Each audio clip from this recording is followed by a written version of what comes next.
Hi there. I'm Jennifer Roberts, and I have been an elected official in Mecklenburg County, North Carolina. I've been the mayor of Charlotte and a Mecklenburg County commissioner. And I am joining you now to be the host for the next item in the series of Vote for Your Life in 15 minutes or less, sponsored by AMP America. And today's topic is local elections and you. Now, I want to specify that I am talking about Charlotte and Mecklenburg County because North Carolina has 100 counties. And believe it or not, every county is slightly different in the way they run their elections, in the year they have elections, in the dates, and the offices. There's a lot of similarities, but each one is unique. And so I'm going to talk about Charlotte and Mecklenburg. I want to point out on this slide the two government sources of information on elections. There are a lot of third parties out there that think they have information as well, but these are ones with multiple security that are very hard to hack and they can be trusted. So I would highly recommend, if you want the accurate information for where you vote, when you vote, who you're voting for, you can go to the Mecklenburg County website for local elections, and that is vote.mecnc.gov. Or you can go to the State Board of Elections. That is NCSBE, that's the North Carolina State Board of Elections.gov. That's the best way to get your information. So let's talk a little bit about local elections.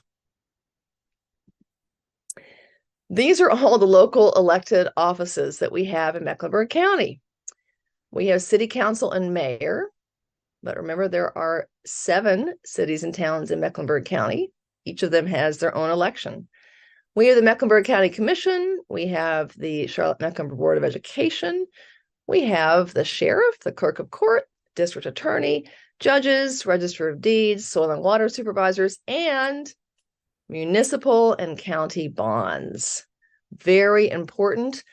This November, there will be a school bond on your ballot.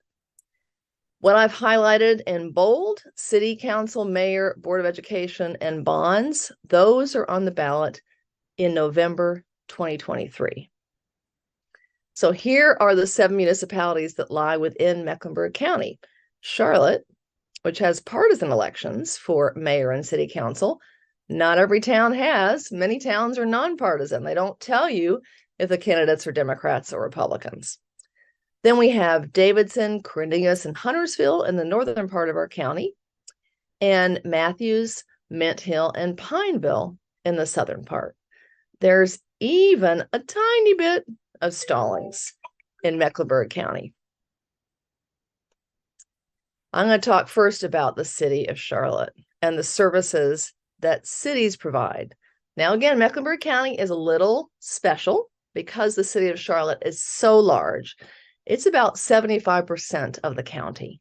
And so what the city and the county have done over the years is divide their responsibilities. So again, not every county and every town in other parts of North Carolina are going to have quite the same mix of services.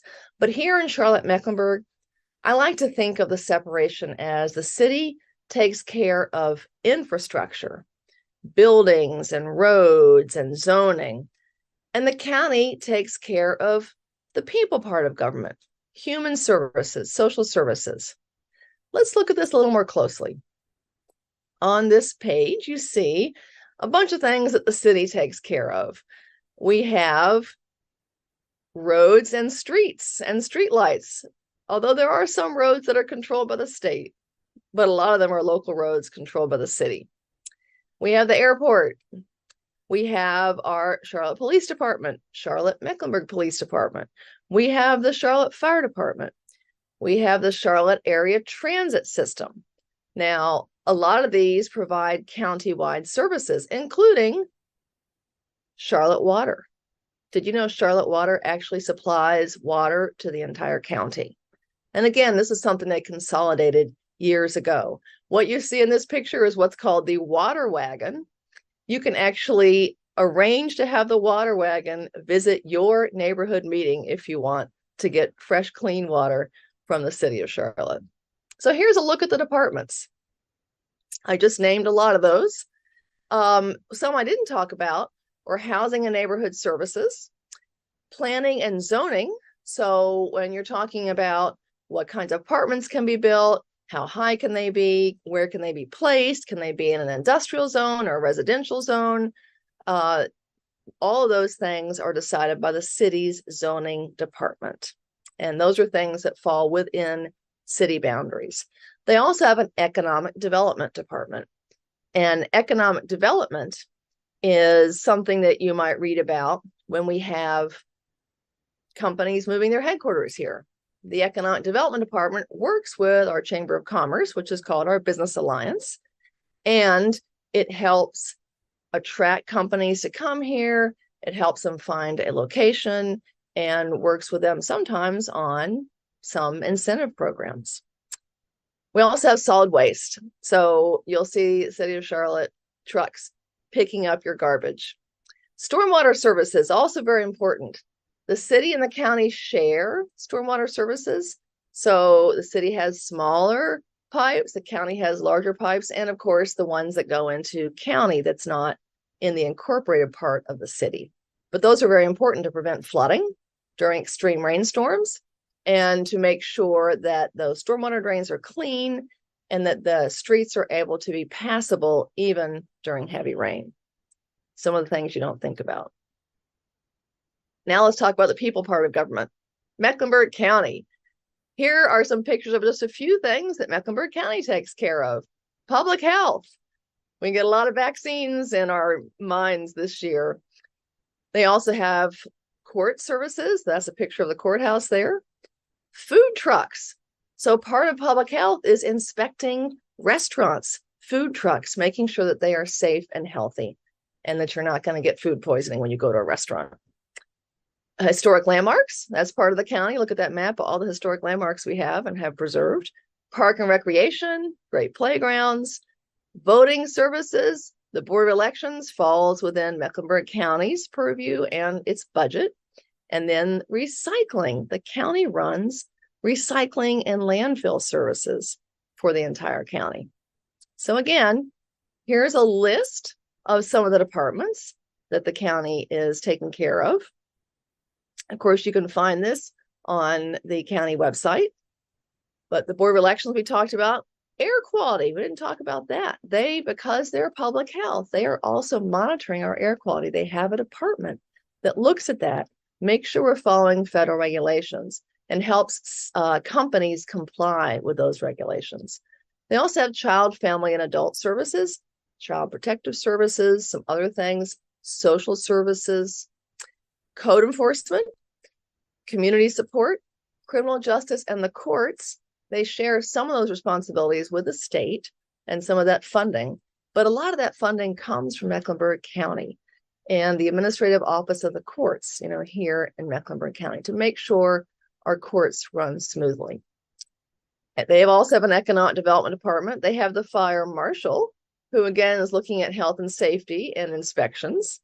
Geospatial information, that's all those maps you see of properties in Mecklenburg County. You can look up property names. You can see where plots are. That's run by the county. Historic landmarks. Louisa is land use environmental services. And that is, again, working closely with zoning, with things like stormwater and water retention, looking at the best use of our land, making sure it is safe and that we have enough room for park and recreation. The medical examiner, did you know the coroner is a county employee? Park and Rec, Public Health, Register of Deeds, Solid Waste. They run the recycling, stormwater, and they collect your taxes. So that's one of the things they consolidated with the city. Only the county sends out your tax bill, but they're collecting it for the city as well. And when they collect all that money, they give part of it to the city that is from your city taxes. Now, I just covered mainly city and county services and why those officials that you elect for the city and the county are really important because of all the things they're making decisions on. They're making decisions on how your streets are, how they're safe, how many of them have bike lanes, where the street lights are and the turn lanes are. They're making decisions about the airport. They're making decisions about your garbage collection and whether they're going to charge you and how they're going to recycle and what kind of bins. All these things that impact you every day. And also big picture things like non-discrimination. The city actually passed an ordinance that said, we don't think it's right to discriminate against the LGBTQ community. And there is a committee that if you feel you've been discriminated against, that you can go to. That's a city committee to explain and maybe even get recourse if you feel you were discriminated against. So these are some of the things that our local officials take care of. But here's a list of even more things. So we talked about the fact that the Charlotte-Mecklenburg Board of Education is also on the ballot in 2023, but it's only the at-large representatives. So the Board of Ed has 9 representatives. 3 of them are at large. 6 represent districts in the county. It's a countywide school district. The 3 at large are up for re-election. Some of them are running for re-election, but there are 14 candidates in total for those 3 positions. You can vote for 3, but you've got to learn about all 14. And there are many groups that are doing surveys and interviews and giving endorsements. So you need to be watching that closely. That's a lot of candidates for 3 seats. The district representatives for the Board of Ed will be on the will be up for election in 2 years. So they have 4-year terms and they stagger them so that there's not 1 year when all 9 people might be brand new. Now, if you look at the list of other elected officials that we have here, they are also mostly 4-year terms. The city and the county commission are 2-year terms. Again, that's in Mecklenburg. It's not true of every county. It's not true of every city and town. But here in Mecklenburg, our city council, our mayor, and our county commission are 2-year terms. So you get to vote for them every 2 years. The ones listed here are every 4 years. Basically, we have elections every year for local officials here in Charlotte-Mecklenburg. So the sheriff, we know the sheriff runs the jail, also provides court security, serves papers, very important, working with our police department and the police departments of the surrounding towns, because Davidson, Huntersville, Cornelius, they have their own police departments in those cities, but they cooperate a great deal with Charlotte-Mecklenburg police. And we also share training and equipment with them because they are smaller departments in those surrounding towns. So Charlotte-Mecklenburg police will do some training. They have a SWAT team. They have a helicopter, other things that they can lend for working with those surrounding towns. The district attorney, very important in prosecuting crimes and helping with our administration of justice. Clerk of court, register of deeds.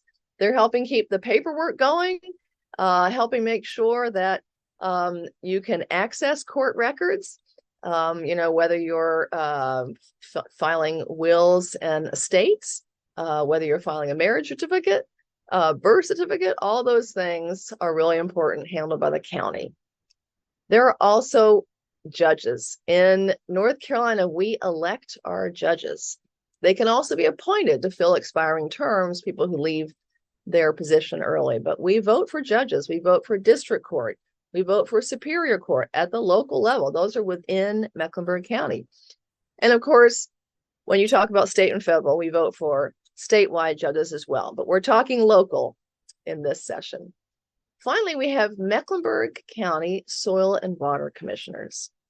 They are looking at the health of our environment. They work with some state and federal funds and make sure that those are coming to Mecklenburg to do things like take care of retention ponds, of soil use. We do have some farmland still in Mecklenburg County. How do we make sure we keep that soil healthy? What kinds of regulations do we need? What kinds of protection? You know, we had a big oil spill underground in Huntersville this year when Colonial Pipeline burst. The Soil and Water Commissioners work with the county and the state when something like that happens, and they are always looking out for our local concerns. So I hope that this was helpful. 15 minutes about local government. Hopefully that you enjoyed this conversation. We hope you will be an informed voter. We need everyone to get out and voice their support and opinion for candidates, for bonds, for important issues on the ballot. Here are some important dates for this fall. Mecklenburg County early voting starts October 19th. The general election is November the 7th, and primaries for president and governor and all those other big offices are March the 5th. It's right around the corner. Thanks for listening. And again, I'm Jennifer Roberts, and we're so glad that you care enough to be an informed voter in Charlotte-Mecklenburg. And thanks again for AMP America for sponsoring this series.